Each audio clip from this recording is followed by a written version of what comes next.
me.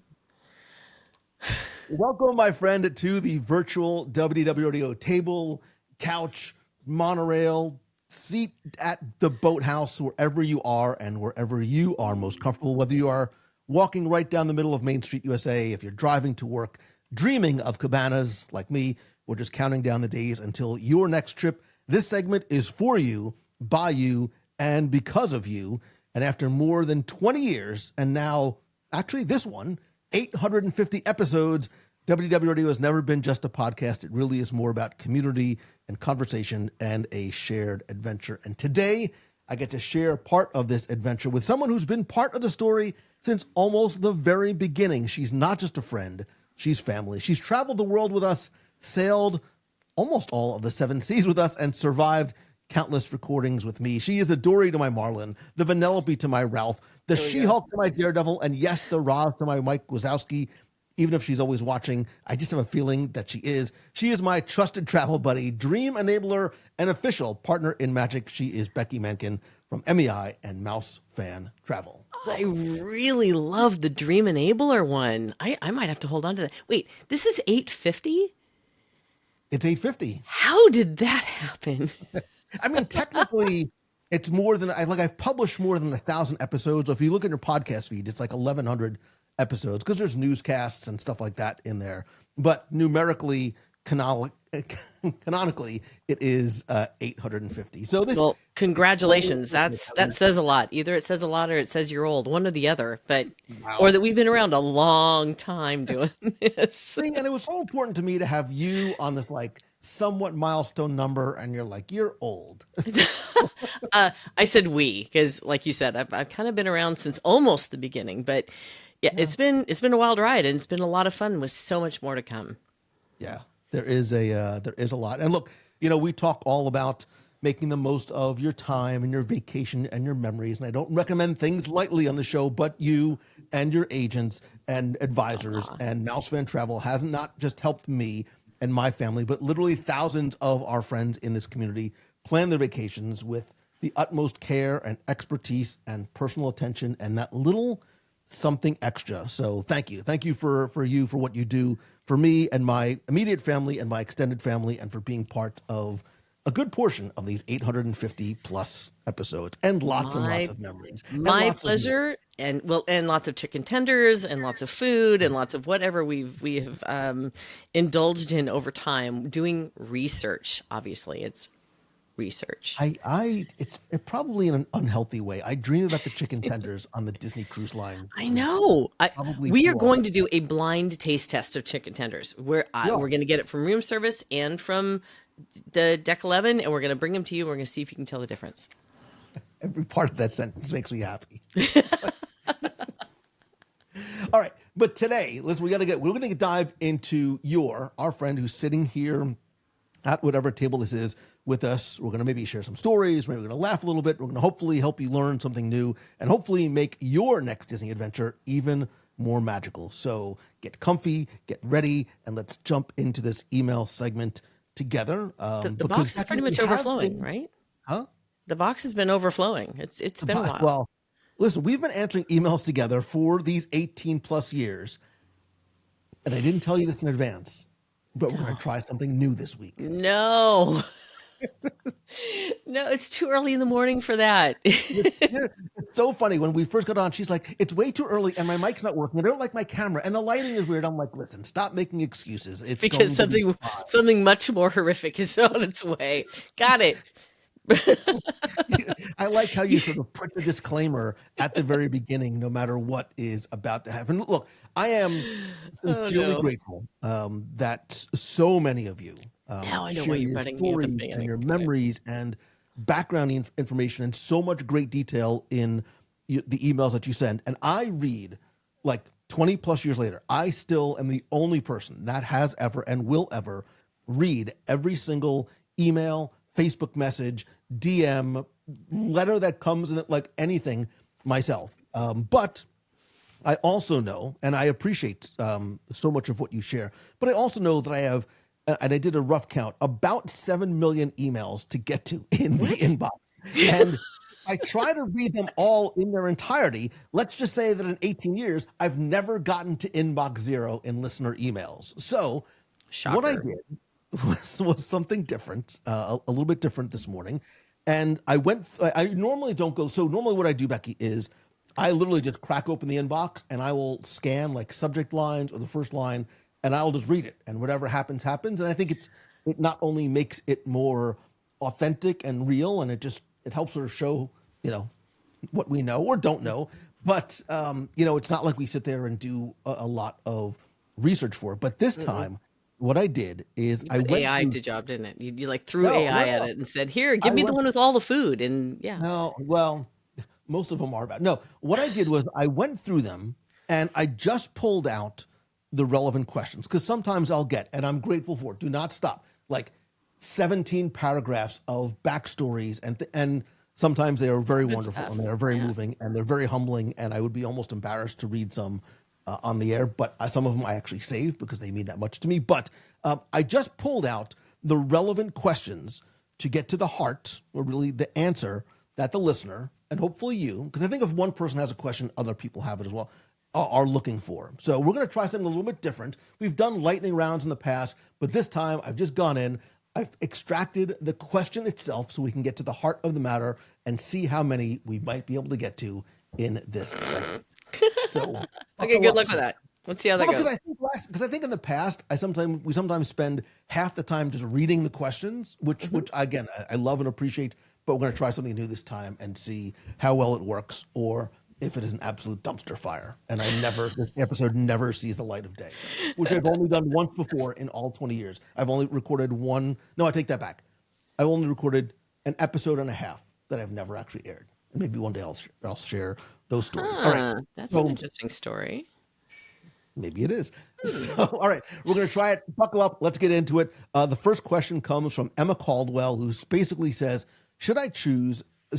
Emma wrote a lot about our the stuff that we've shared on the podcast about the Disney Destiny and social and what she's seen. And she said, "Look, should I choose the new Disney Destiny or one of the classic ships for her first cruise?"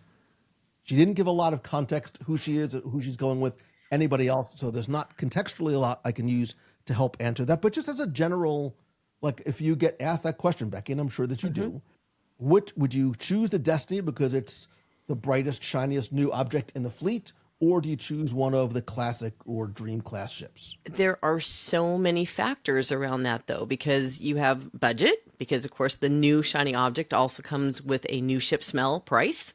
Um, how many days you want to be away? If you want to do a 7-night vacation, it's not going to be the Destiny because that's 4s and 5s. Do you want to leave from Port Canaveral? That's not going to help you there because you wouldn't be the Destiny because that's Fort Lauderdale, even though you can take Brightline down. So there's got to be a lot I of love the bright line. qualifications in I there love to the bright actually line. make Sorry. what? I love the bright line. I, Sorry. I know it allows you to get a lot of stuff done. I do the same thing, crack the laptop out, and you have 2.5 hours of nothing but email chunking bliss. But I think it's a really interesting question because I love every single version of Disney Cruise Line. I love the classic ships. I really love the fantasy. I I'm not a fan of the Wish, but I think that's because of the theming isn't exactly to me. And a 3 and 4 day I think is too short for all the things to see and do on that ship. I do adore the Destiny. So part of it comes down to again all those qualifying questions. What do you want from your vacation? Where do you want to go from? What is your budget? And what type of theme do you love? Because that heroes and villains is something very unique when you do a comparison to the other ships. So it's hard to say yes or no. It's more of a pros and cons and let you decide between the different ships that are available to you. And I thought the same thing, right? Because there are so many factors you have to take into Yeah. consideration. And we've talked about, some ideas for something that we want to do in terms of comparing and contrasting the ships. But all things being equal, right? Let's just say just ship versus ship versus ship, especially for a first-time cruiser. Do you think starting with the Destiny because it's newest might be best, or starting with, because again, like you, I can also make the same argument. Like I love the classic ships for different reasons. I love the Dream class ships for different reasons. I love the art deco design of the Dream and the Magic Hmm. and the Nouveau of the Wonder and the Fantasy in different spaces and different places. But Or the right, there's also size intimacy. considerations, there's theme considerations, there's entertainment considerations to take into it. But Exactly. just Like the intimacy of the small ships, of the classic ships, not having 4,000, 5,000 people hanging out with you. Each one of them has its own pros and cons. So if you're a big Disney fan though, and it's your very first cruise, I could make an argument for the Destiny because it does have so many of the stories that we know and love around every corner when you're walking around the ship. So I could definitely make an argument for that. so to do like point counterpoint, I could also make an argument to do the Magic or the Wonder because Hmm. they are smaller, right? They're less sort of potentially overwhelming. You do, I think it's sort of a natural progression and graduation even too. Instead of going from the latest, greatest, biggest, best, highest technology, etc., starting off with something like the Magic or Wonder, getting acclimated to the Disney Cruise Line experience, the Hmm. service, the food, the rotational dining, etc., and then almost sort of stepping your way up. Then, all right, let's see what a Yeah. Dream class ship is like versus the Magic, and then moving on to the Wish class ship. And I think that's where you have the more nuanced conversation. Like, okay, if you're going to take a Wish class ship cruise, is the Wish, is the Treasure, is the Destiny more in line with you and your family, or you and your friends, or you by yourself?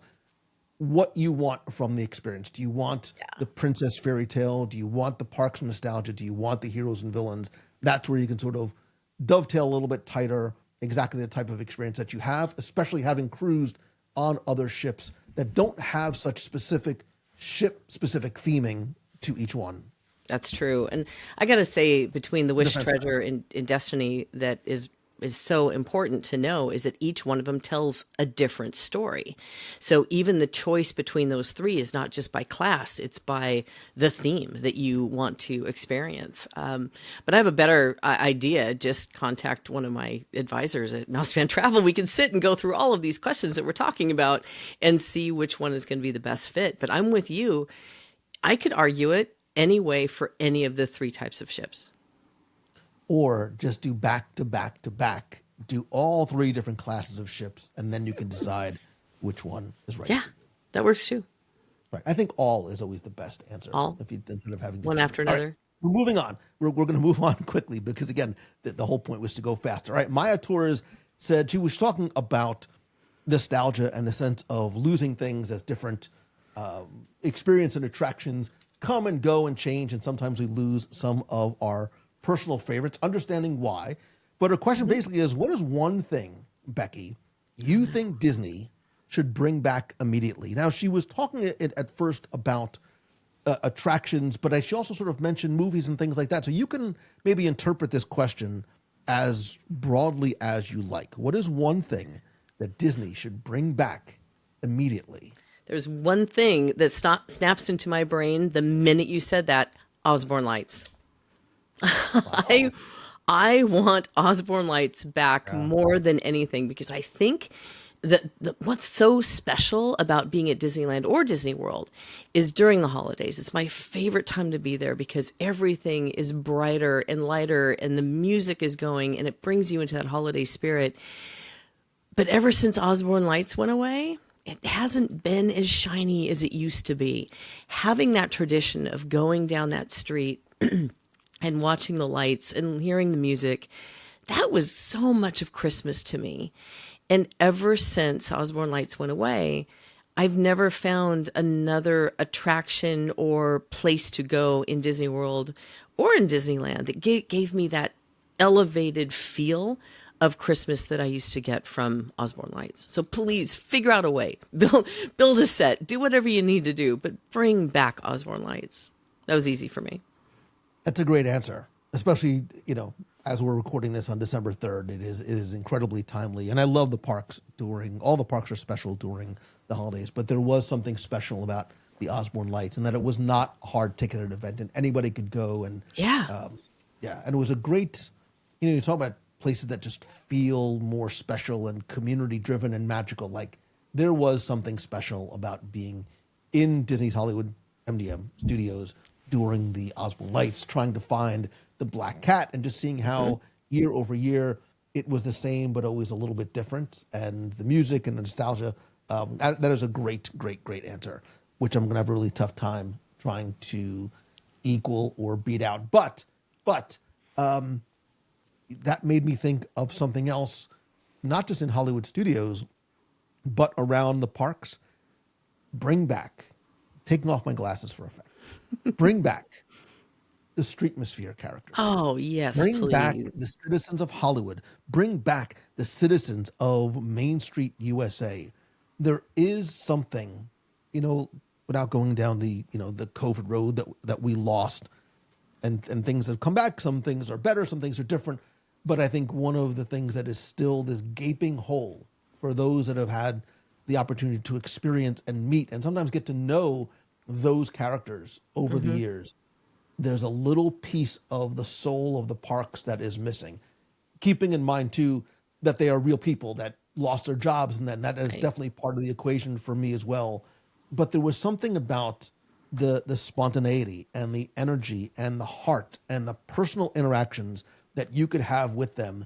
You didn't need to know anything about them. You didn't need to know any sort of backstory. But I think it was just this wonderful additional layer. And we talk about surprise and delight moments all the time. And as I'm thinking about some of the moments that I've had over the years with them, that very much is the heart of a piece of the heart of Disney that I would love to see come back. That is such a great answer. I totally agree with you. That used to be the fun thing about hanging out when you first walked into the studios, is you never knew who you were going to find running around, and you could actually have those engagements, those interactions, those relationship builds with that park because you got to know the citizens. And yeah, I think that's a wonderful answer, and I have, bring them both back. Can we do that today, please? I remember, God, what was her name? It was like Dorma Nesmond instead of Norma Desmond on Hollywood Studios, and the fire chief and the suffragette sisters The on mayor. Main Street. Yeah, would love to see them come back. Me too. Connor Ellison says, so he was talking about this past week's show. I talked about some of the overlooked dining experiences in the parks and resorts, and he was talking about other things around the parks that he felt are underrated, underappreciated. So his question was basically, what is one Disney experience, I'm assuming he means in Walt Disney World, that you think is criminally underrated? Oh, Yeah, it's not as easy. Like first, I'm like, oh, this is simple. I'm like, wait, this is not maybe as simple as it is. And I can't. I'm giving you time to think. I can't use some of the dining experiences because that was show 849, and I think some of those are maybe criminally is a stretch, but are very much like I think Pepe. I never hear anybody talk about Pepe in Disney Springs. So much so that I might even go to Disney Springs to do the live show tonight just so I can go to Pepe. that is such a great question. Because, when you get into the park, you always have that one that you're going to rope drop and run to as fast as you can to try to make sure to get in line as quickly as you can.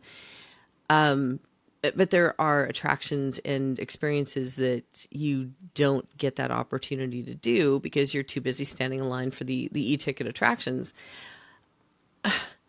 The first one that came to my mind, and this isn't the best answer. I think there's a better answer, but the first one that came to my mind was the train is being underrated, just because you run past it to get to where you're going, but that feel of being on the train going around Magic Kingdom makes you kind of appreciate the different lands because you get to see it from there and you get to relax a little bit. So that's the first thing that hit my brain, but I think there's another answer, but I don't know what it is yet. What? I thought that too, because I was like, it sets the tone for your day at Magic Kingdom, and it's the narration, and it's the views, and it's the pacing of that attraction and the connection to Walt that I love so much. And I'm like, well, how underrated is it? Like sometimes you'll go and there is a line at the Main Street station for it.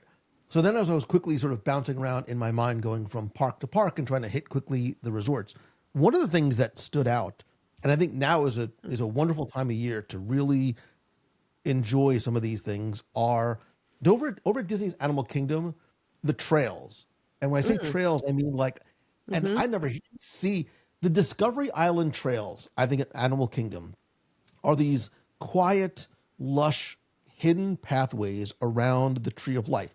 You might be listening, going, "What paths? What are you even talking about?"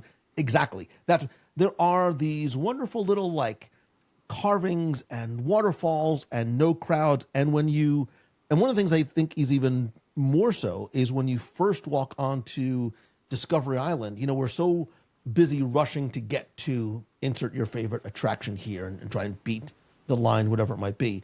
I think we don't take the time to wander and navigate some of those paths. And sometimes when you do, especially like if you are a photographer, you get some incredible views of Disney's Animal Kingdom, whether it's on the Discovery Island path, whether it's on the paths around the Tree of Life, or even doing things like the Maharaja Jungle Trek and the Grill Mm-hmm. Falls. Like the level of detail, and it's not even sometimes just all about the animals that you get to see, but the detail and storytelling that is in there, like so incredibly meticulously woven into every carving that you see, every signpost that you see, everything sort of matters in terms of grant. I think I did a show about Maharaja Jungle Trek eons ago. I'll look back. If not, I will do it because I think it is very, very much an overlooked experience in the parks. That's And a it's a do it at your own pace, and yeah. accessible to everybody. And you get some that's a really good one because when you go in Animal Kingdom, you rush off to the, like you said, insert your favorite attraction here or to the safari.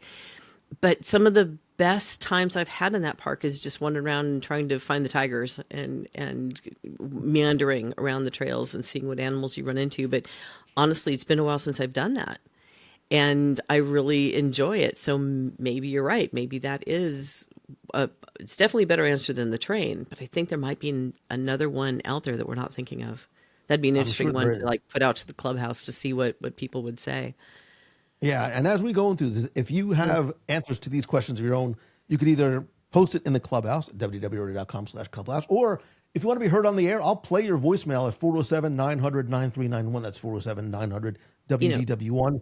You could be like, Mangello, Mankin, you guys are idiots. How did you miss X? And exactly. as long as there's no profanity involved, I will play it on the air. The So, moment the we are, moment that we're done recording, I'm gonna go, oh my gosh, we forgot blah. And yeah. yeah, We're like, oh my God, we're such idiots. I need more coffee, clearly. I think I'm pronouncing it, Miles Harrop was talking in his email about, he was referencing an earlier show and some of the details and things that we were pointing out. And he basically said, what little detail in the parks brings you the most joy?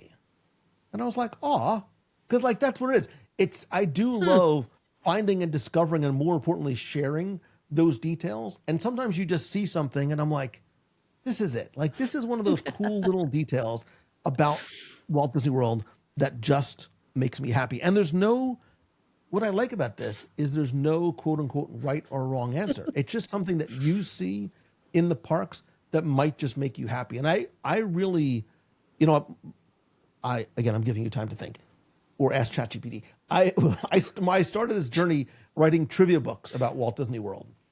I wrote two. So it was the details. It was some of those little things that were overlooked that not only I enjoyed finding, but I enjoyed sharing. And then when I did my audio tours of Magic Kingdom, it's really when I was able to get very, very granular and find and point out some of those things and have that medium and that platform to be able to share them and show them and discuss them. And I used to do tours of Magic Kingdom. And the things that would bring me most joy was when I would show somebody something and they would have that light like, oh, this has been sitting here the whole time and I've just Right. never seen it before. So again, interpret this, I think, however you like. What is one of those details that brings you joy? And it not necessarily, Becky, doesn't have to be, I think, something that you see. It could be something, excuse me, that you hear, that you smell, that you taste, but it's just one of those little details. Okay, so you're gonna laugh at this. I don't know if it necessarily brings me joy, but it makes me laugh every single time I see it. The River of Pooh. I don't know. And that's because, clearly you pointed that out on one of your on one of the things you used to do, the guiding you used to do. And I remember seeing that, you telling the story, and then all of a sudden I can't unsee it. So every time I see it now, it makes me laugh hysterically. So that's probably the thing that stood out the moment you asked that question. That's the first thing popped in my head. For another thing that I enjoy is I love finding hidden Mickeys. I still really love that little detail because you have to sometimes look at everything to discover where those little hidden Mickeys are. But if you're talking about a sound or a sight that, and this just goes to my heart, which is the sound of fireworks when at night when you have the nighttime show. Sometimes I don't even need to be watching the show, but you can hear the sound of the mortars going off and you can hear the music, and that brings me joy. I know that there's a lot of design elements, and that show is somebody's baby that they put together meticulously with the music, and it always either is, I know somebody in the audience who's watching that show is crying because of joy, or a memory or something that is happening in that show is bringing them to an emotional point of happiness or sadness at times. So I think that that's probably the detail that I love the most. So I laughed when you said the river of poo because I like you, and I think it's becoming a lot more well known now. But I remember, again, when I first started this, I was doing the trivia books and the podcast, and then there was a while I was doing I would do personal tours of Magic Kingdom, and I never like followed a script. I never sort of, but I sort of had a path, right? Because there's an overarching story of Magic Kingdom. So the way I would go from land to land would sort of tell that story, and I always liked when I got to Liberty Square because I had that moment. Like there was this was the big joke. Like this was sort of like the River of Pooh joke, and I loved watching like and like telling the same story like with the same enthusiasm, like River of Pooh, and people are like, oh my god, it's so funny.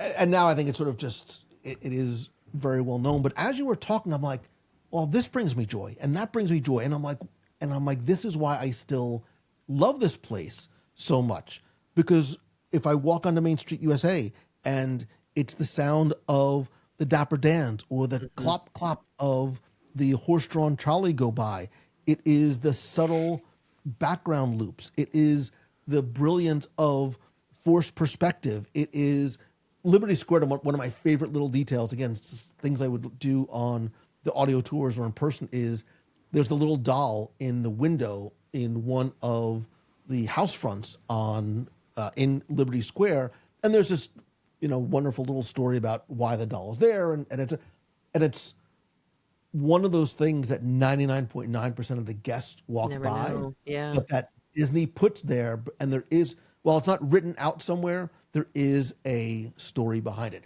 I will say there's one detail that used to bring me joy that I'm very sad, borderline almost upset, that is not there anymore, and I don't know why.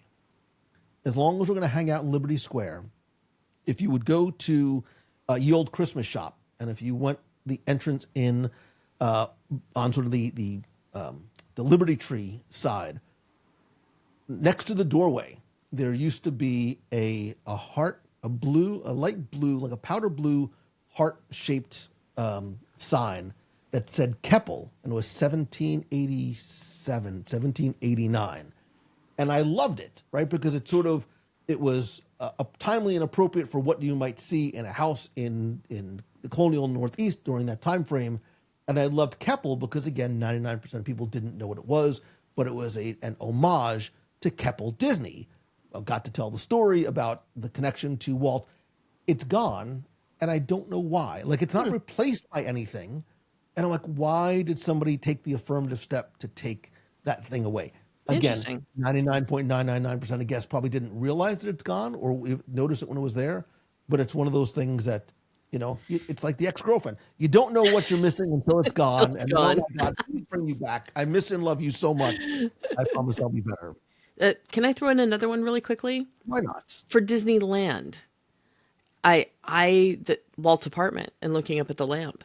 It totally brings me joy. And there are people who don't know what that means and don't even understand that there's an apartment up there because they're just coming in and enjoying Disneyland for the day. So I always have that little moment when I walk into Disneyland to kind of look up at that window and just kind of do a quick thank you for giving me this wonderful love and creating this thing that I love so much. So I think that that's one of my favorite details too for Disneyland.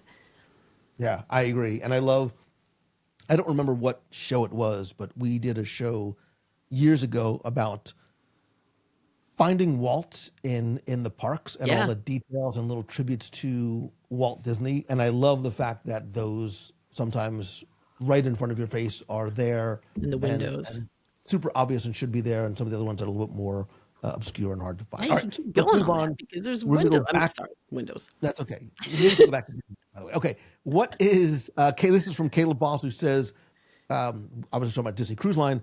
What is your favorite Disney Cruise Line dining room and why? Oh wow, It's so simple on its face, and then that's you're like like, well, that's like picking your favorite child. That's right. not We all that's have not one. We just don't easy. like to say it out loud. But deep down, if we do the examination, you do know why one child is your favorite over the others.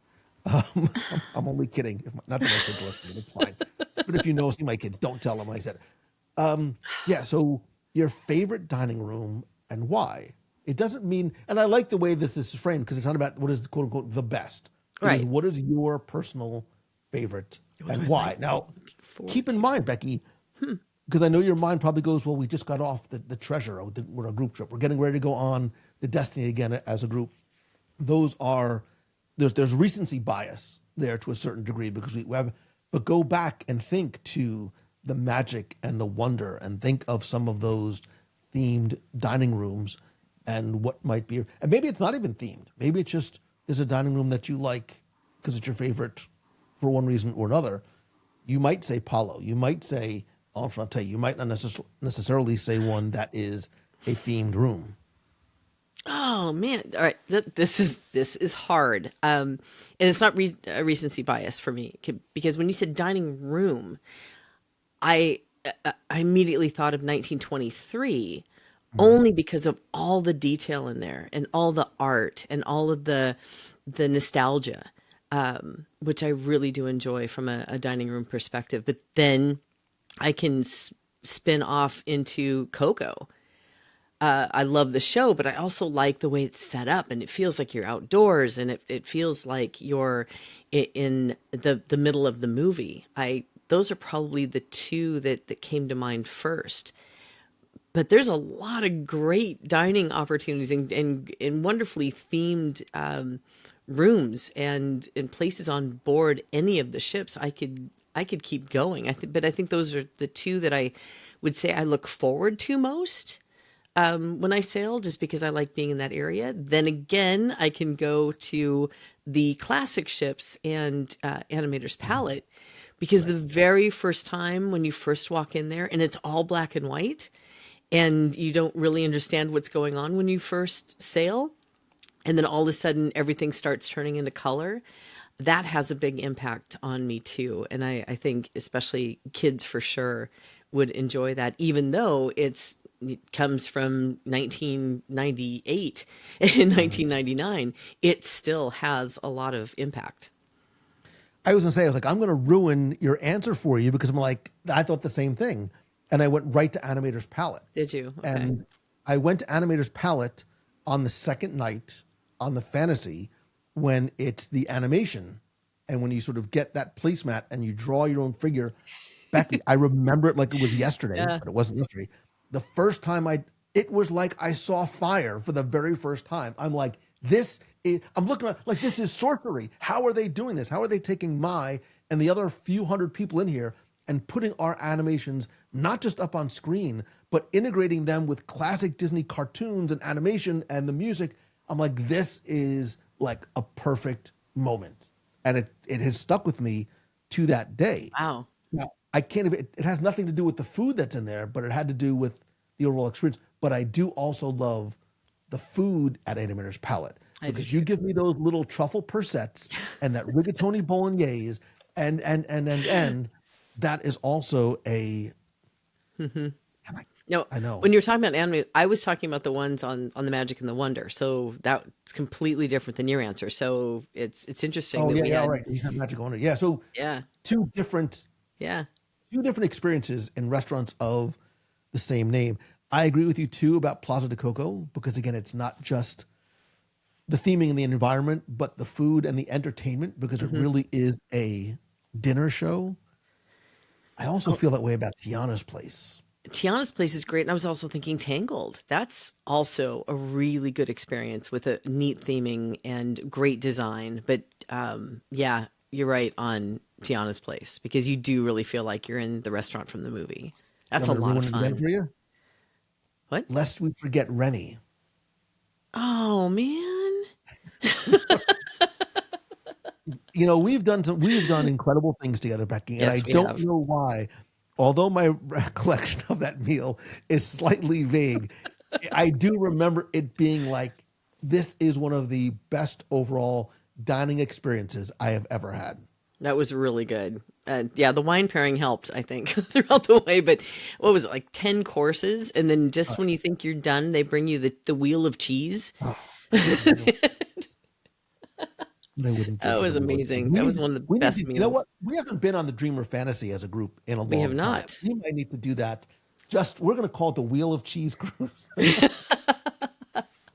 just for. Ah, now I can taste that cheese. That was so good. That was one of the best meals ever, for All right, I'm sure. famished. I need to get off. So fortunately, Nathaniel Brooks, in response to, I think I had done a show about.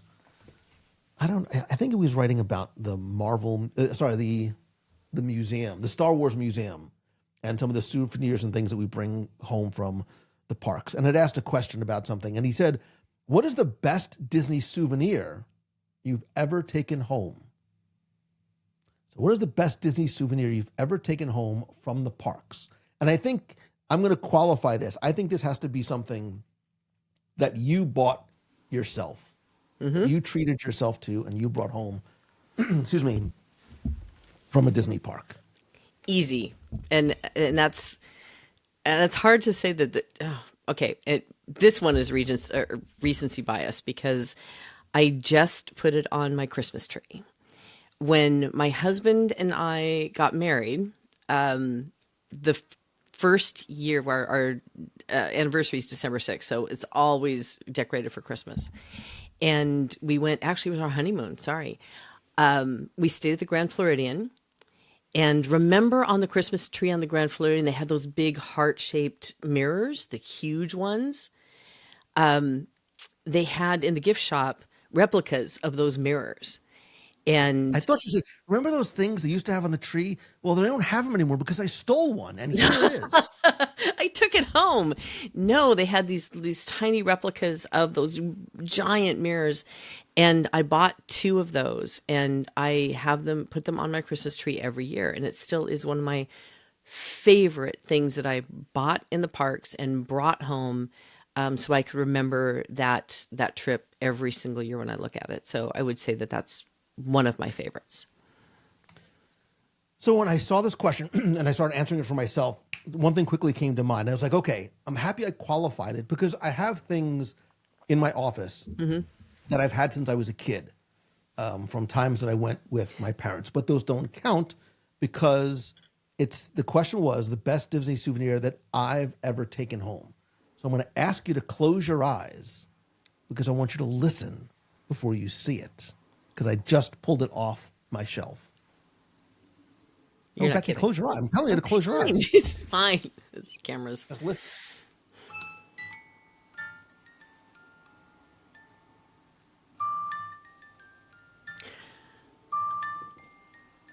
Hong Kong.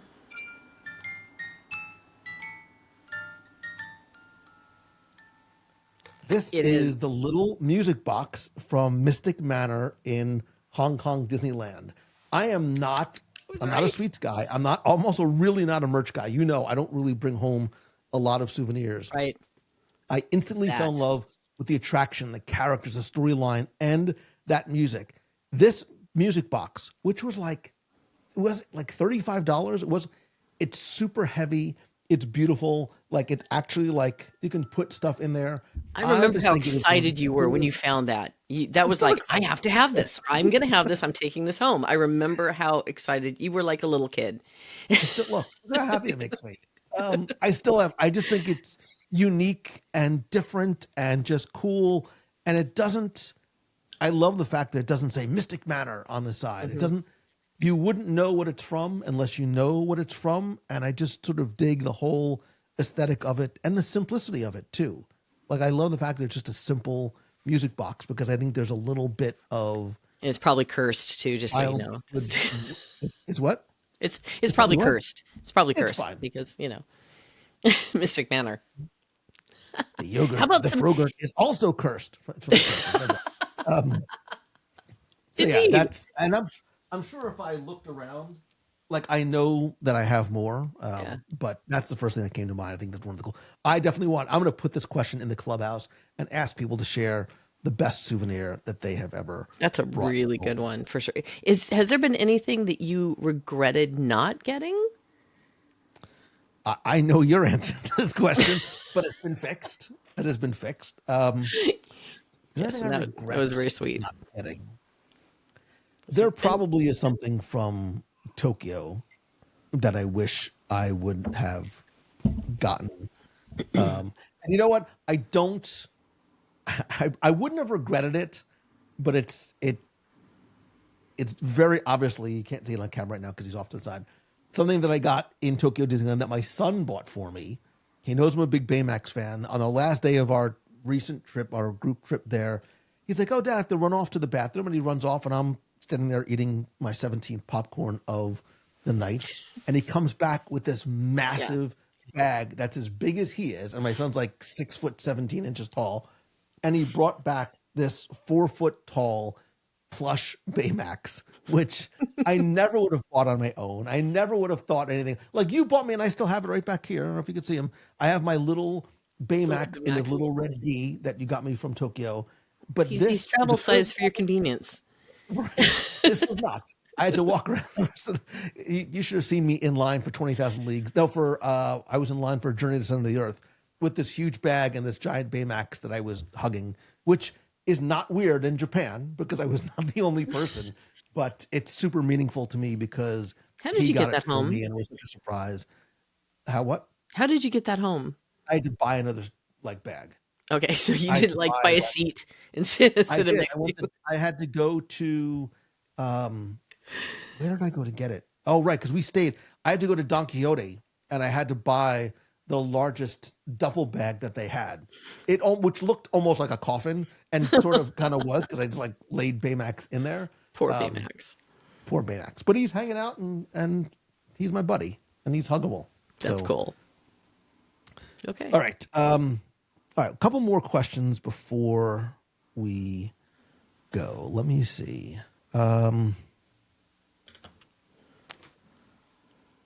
Okay. No, wait.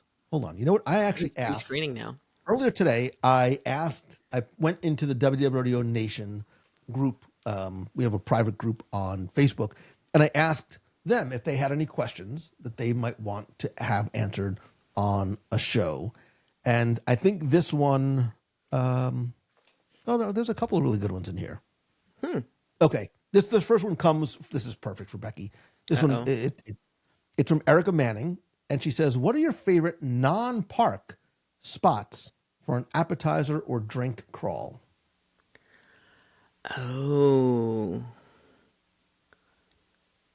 Well, the obvious one is the monorail loop because nobody's driving, which is that's kind of smart. Come on. Yeah. Because then you go to the three different resorts, and there's all kinds of great places to have a cocktail and an appetizer around the monorail loop. So I think that would be one. The other, Disney Springs is a it, Yeah. I don't know if Yeah. it'd be There's no number one wrong or number answers. two, The but answer is wrong because no, why? because there's the Holy Trinity Oh, of jeez. crawl, and it's in Disney Springs.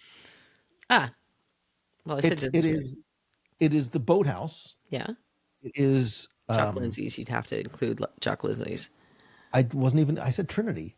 So, but listen, it's the Boathouse. Well, all right. I guess you could. It's the whole holy quadrilogy. No, it's the holy quintuply because it's the boat. I would go to the Boathouse. I would go to, and I'm assuming that I'm going to have both an appetizer and potentially a drink, even though I'm not a big drinker. I'm certainly not going to drive home at this point. I'm going to go to the Boathouse. I'm going to go to Wine Bar George and get those little mac and cheese bites and Oh, maybe those are like a so nice good. little glass of wine, recommended by Master Sommelier George Melodis. I would also go to Homecoming. I would also go to the outside street food at Morimoto Asia and get. I just ate there a few weeks ago by myself. It was lovely. I had such a wonderful like date night by myself. Um, I had There's so much noodles to unpack and there. There's ribs. so much to unpack Oh, there. and like this little sake infused beverage. And you can also go to Jock Lindsay's. So one, two, did I miss one? Boathouse, Wine Bar George. And they're all like right within like 5 steps of each other. Four. Boathouse, Wine Bar George, Homecoming, Morimoto, and Jock Jock Lindsay's. 5. Lindsay's. It's like the whole that little circle You know, is like the holy ground I of think we Walt need to Disney test World. that. But because I'm not sure. I've done the monorail loop, so I think we need to do the Disney Springs loop just to see how it compares. Girl, I am all in. You just pick the day or night and the Uber home, and I am setting it. That's I'm a down. really good question. Well That's a done. really good question. Well done, We'll, Manning. you know what, Erica, we'll have that be the final question and ask. And then look, I want to hear your answer to any and all of these questions. What are your favorite non-park spots for an appetizer, drink, or crawl? I'll also post the other questions in the clubhouse as well about the destiny over the classic ships. One thing Disney should bring back. One thing that you think is a criminally underrated experience. A little detail in the park that brings you joy. Your favorite Disney Cruise Line dining room and why, and the best souvenir you've ever taken home. Becky, I think we got through, I think that's like 8, 9 questions. I expected to get Yay. through so many more. And aren't you glad that I cut out all of the other, it's not fluff, but all of the other parts of the questions because we probably would have gotten to a lot less. Yes, but no, because I love hearing the stories that people write in. They do include a lot of personal details and things that made them happy. And I love hearing those too. So while this was great for efficiency, I just think we need more email shows. FYI. And Just like stop you, more writing chicken in tenders. I'm other- more email shows. Stop writing in other your fake accounts like, oh, my name is Becky with a Y. I think Becky should be on more email shows. My name's Becco. I think Becky should be on more email shows. I'm starting to see Wow. through it, and we will make. But I think we should do an email show together in person. But it Yes. has to be. Wait, don't say yes just yet. It's going to cost you a little bit. It has to be in some exotic Disney destination. By exotic, I mean not Walt Disney World. Not So a it's got to problem. be either on a cruise, it's got to be overseas, it's got to be in Disneyland. Have it's you gotta- seen our schedule yet? Have you really paid attention? This is not going to be a hard thing to meet. I'm just How gonna many sell- email shows is Singapore worth? FYI. I'm going to basically sell my house at this point because I don't think I need it anymore. I just need a travel size bag and my Baymax and my music box and this thermos and it's a Okay, recipe. Steve Martin. All I need. I always love doing these with you, not just because it's a chance for us to get together and talk about some of the things that we love, and you share some of the things that you and all of your advisors are expert in. But I love the fact I've always wanted since the very beginning, you, my friend, our friend, the listener, the community, to not just be a passive like observer and listener to the show, but really be a part of it and help sort of guide where it goes and what we talk about. And I think that's one of the things that I love about the email shows. And hopefully it helps other people have a better vacation as well. When you're ready to book your vacation, not so subtle plug coming your way, go and visit Becky and her team over at mousefantravel.com.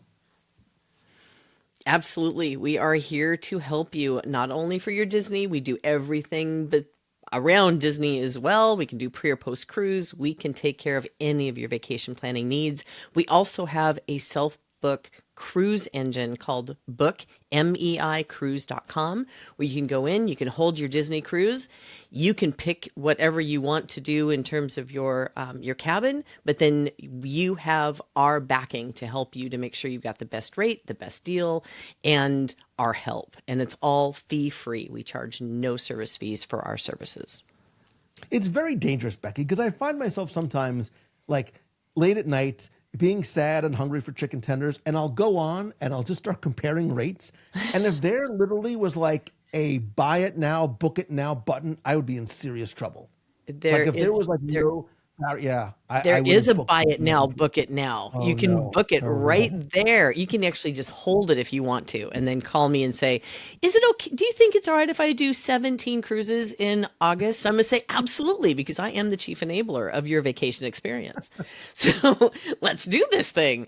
You're the one that comes up with these crazy ideas like, "Yeah, we need to do 3 weeks worth of back to back to back cruises." I'm like, "Hey, I'm all in. Let's do it." I have never heard you be like, no, we shouldn't do I it. have never said that. But usually you've already made up your mind. By the time you come to me, it's like, okay, I have an idea, which always scares the bejesus out of me because that either means I'm probably not going to see my home for 2 months, or we're going to Were you be, paying attention on Wednesday night's show and my cruise idea? yeah, which one? There was like 17 of them. Well, that's the There whole were idea was many. that we should do like 17 cruises. We'll talk more. And listen, I was just thinking too, as we were talking about the best dining on Disney Cruise Line, Hmm. we're gonna have to revisit this answer because we're going on the adventure early next year, which has like Yes. 47 restaurants in it. And Which I is why think we that have to might do a back to back just to make sure that we do the main ones because there's like 7 of them that we have to do over 7. There's gonna be a lot of eating involved because like we only Enchanted have 7 Summer days. and Grandma Tala's Kitchen. I am, man. I I hope Singapore has a wide selection of stretchy pants in I tow. But wonder how their chicken tenders will be. oh my gosh, I'm sweating. I almost passed out. I don't know what it is about you. Was there like a thing when you were a kid about chicken tenders? Did you not have I enough think when you there's were a just child? something. Look, there's something comforting about them, and I don't know what it is about them on Disney Cruise Line. Like when I'm in Walt Disney World, like I'm not ordering chicken tenders like a lunatic every time I go out. Far from. But there is something about that late night chicken tender in my stateroom by myself with Big Hero 6 on in the background that just brings me such like unbridled joy. It's the little things in life, Little things. like chicken tenders, chicky tenders. Grogu can't Thank be you, wrong. Megan. Thank you as always. No, thanks for having me, and hopefully we can do this again real soon. Oh, I still have about 4,000 other questions to get to. And by the way, if you have a question that you want us to answer on the show, you can include all your backstory, anything that you want to share. Just email me, lou@wdwradio.com. Grogu can't be wrong. I don't even know what that means. Chicky tenders. Hello. Do you not? I Do you don't think need to he like? ever said chicky tenders. I don't think any line in The Mandalorian was like chicky tenders. I think that's just your I'm sure it's there interpretation of somewhere. Grogu. It's got to